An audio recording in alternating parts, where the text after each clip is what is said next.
Good morning and welcome to John Beck. This is your principal, Mr. Lin, and I hope that you had a wonderful weekend. Today is Monday, April 29th, 2024. It's a day C. For instrumentals, it's a day 1. Before we kick off this wonderful day, I want to invite you, as I always do, to please stand and face the flag for the Pledge of Allegiance. I pledge allegiance to the flag of the United States of America and to the republic for which it stands, one nation, under God, indivisible, with liberty and justice for all. All right, go ahead and take a seat. I'm so happy that you guys once again bring in that infectious positive energy. You guys coming into school. Those of you guys who are about to take the PSSAs, take a breath. Remember, make a sweat. You guys are going into those math tests. Try to use as much scratch paper as possible. Let's set a record, right? Let's set a record as a school to create the biggest pile of scratch paper, because it has to get collected. We're going to have to see how much, okay? My point being that don't get so caught up on whether or not you're anxious about a test. And if you are, it's okay. Accept it. Take a breath. Relax. But show us that you know you've got it, okay? And even if you don't have it, we're still proud of you. Give it a shot. Okay. Now, we've got 3 expectations here at the school. You already know what they are. Be respectful, be responsible, show that you are ready to be the best version of yourself.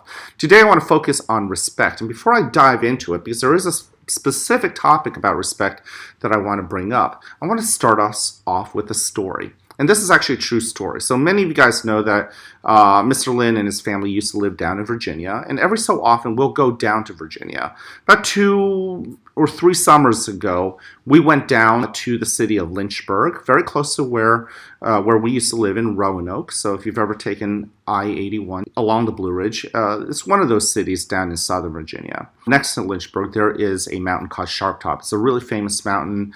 Hikers love to check it out. It's not an easy hike, but Timothy and I decided, my oldest son, Timothy and I decided to go and see if we could tackle this mountain. And sure enough, we did. On our way up to the mountain, we began to hear about this legend. Back in 1942 or 1943, there were 3 to 5 crew members on an airplane, a B-24 bomber. They were flying. It was during World War II. They were doing a training run, and they were based out of Charleston, South Carolina. But as part of their training, they were flying over the mountains. For whatever the reasons were, they did not make it back to Charleston. In fact, the bomber ended up crashing into the side of Sharp Top Mountain. Shortly after the crash, the U.S. Army, the Air Force didn't even exist back then, it was the United States Army Corps, Air Corps. They went up and they retrieved the bodies of the airmen who passed away. But they realized that it was just way too dangerous, too steep of a mountain to get the rest of the airplane down. And so the local legend was that if you know where to look, you can still find the wreckage of the old bomber. And so on our way back down from Sharp Top, Timothy and I, we made it to the top. It was a beautiful view. On our way back down, we decided to take some of the hints that we had heard from the locals and go off the beaten path. There were no trails, but we went off the beaten path and started looking, and we had to climb and walk through the thickets and the brush, and hopefully we were just hoping we wouldn't get eaten up by mosquitoes and ticks or even the snakes. But Timothy and I made it, because right around when we were about to give up, we began to see little old metal fragments. And the more we walked, we came across this circular piece that looked like it belonged to an engine. And we kept walking, and sure enough, there in front of us was what was left of the World War II bomber airplane that was still there on the mountains. As explorers, you get this exhilaration, right? You've found something that not very many people in public are able to find, and there you were. But as I told you, the U.S. Army did make it there. They were able to get the pilots back down. And in doing so, the United States military has consistently come back and returned, and they've left a plaque there. And so as we were exploring, we ran across this plaque, this memorial, so to speak, this little statue. And as we arrived, I immediately took my hat off, and so did Timothy. There's this picture of Timothy right here,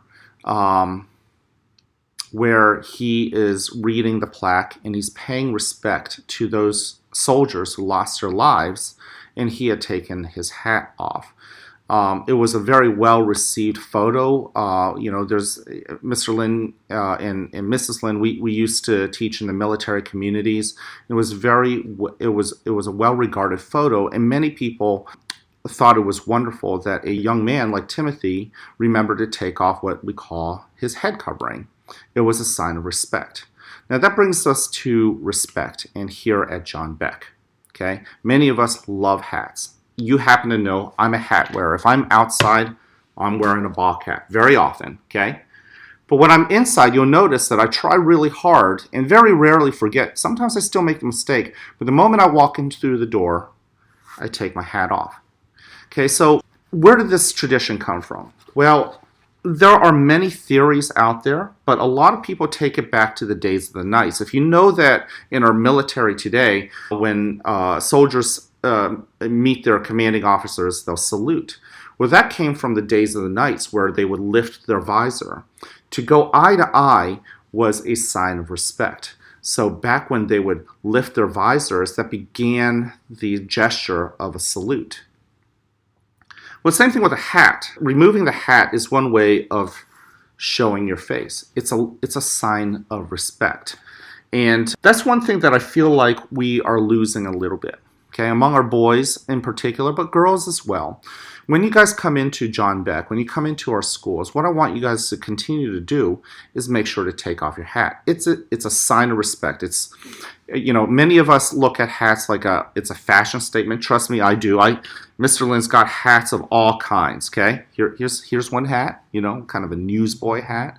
Okay, I'll wear this outside, but when I go inside, I'm going to take it off. If you see me busking with the banjo out downtown, you might see me wearing a fedora. When I go inside, I take it off. In the colder months, I might even wear a cowboy hat. Okay? And then when I come inside, it comes off.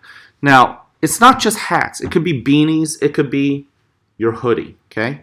That's why we call it a head covering. When you go inside as a sign of respect for the school building, for the people that you're about to meet, take it off. It's very similar to a salute, okay? And there are some places around the country, even in our own town, that are okay with you wearing hats indoors.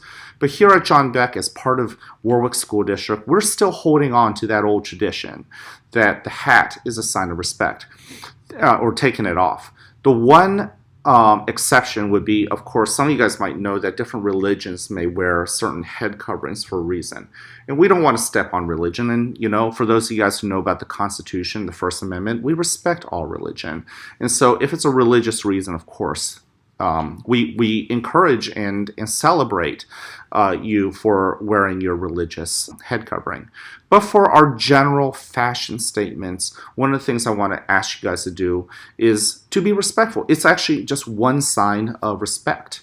It might seem arbitrary. It might seem like this random rule, and maybe it feels like that nowadays. But it's something that's generally accepted here in our society, and I want to encourage you guys to remember it. And by the way, if you see me walking in through the door and I've forgotten to take my hat off, please gently remind me. And I guarantee you, I will listen to you, and I'll take my hat off. Sometimes we forget, I get it. But when somebody reminds you to take your hat off, I want you to recognize that it's a sign of respect. Easy to do. Very easy to do. It doesn't matter what hat you are wearing. It doesn't matter if it's a beanie. It doesn't matter if it's a hoodie. Just take it off and just recognize it's a sign of respect. I want to see your face. You want to see my face so that you know that I'm being genuine to you. I'm not lying. I'm being honest. And the best way to give you that respect is for you to see my entire face and not to let a hat get in the way.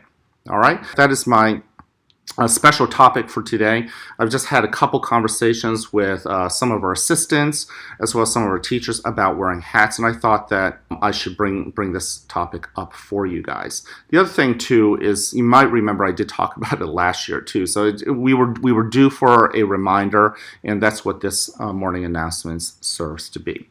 All right, we are running short on time, so I'm going to go ahead and give one more special announcements. I want to congratulate two sixth graders, Carrie Brutout and Michaela McNamee for their participation in the 2024 Youth String Fest.